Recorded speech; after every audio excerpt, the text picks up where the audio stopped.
When you are writing your story, there might come a time when you are struggling.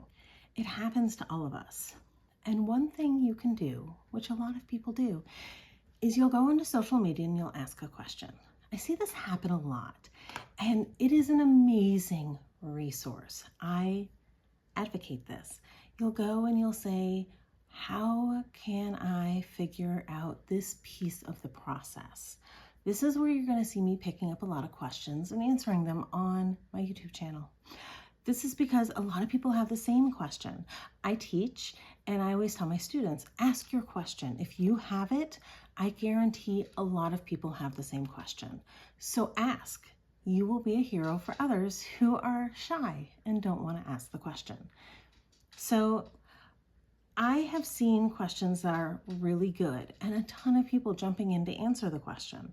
It's a great community, but sometimes questions go too far. For example, if you are writing a story, let's call it a high fantasy story, and you have one of your characters going to a small town. Now let's say you have never lived in a high fantasy world and you don't know all of the ins and outs of a small town.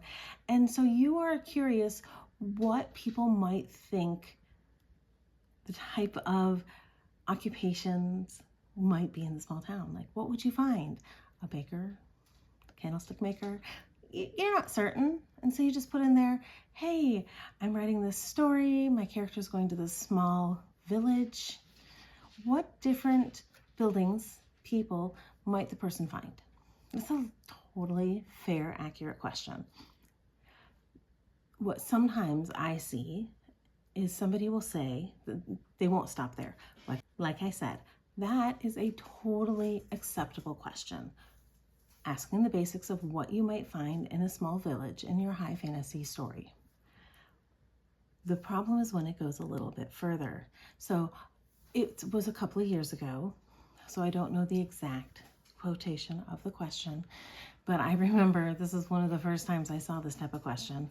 Somebody asked the question, my character's going to this town. Can you tell me the type of businesses and storefronts that would be in the town, the type of people who would be in the town, maybe describe them, and maybe their names as well? And all of us who read this, I think there were a few more questions that the person asked, were reading this, so they wanted a description of the town, description of the businesses, a description of the people, as well as names for the people. And we were all like, do you want us to write the rest of your book? Are we going to be given co-authorship of the book? It was taking it a little too far. Like, this is bridging into writing the story for you, and you don't want to go there. You can ask for a small bit of inspiration, but don't cross that line. I understand that names are hard. It is probably my least favorite part of writing a book. I try to get unique names. I want interesting names. And so sometimes I'll go online and I'll type like old-fashioned names from Germany or Europe or the US, whatever. And I'll look for that. Or you can find like fantasy name generator. And like that one has lots of categories, so you can find really interesting names that way. But asking a group to come up with all of that information, that's too much. Now, if you were like, hey, I have this poll and I have 10 ideas, can you tell me which are your top 5? That's amazing. Don't shy away from social media and asking questions. Just make sure it's very specific and you're only asking about one small detail. All right, I hope this helped.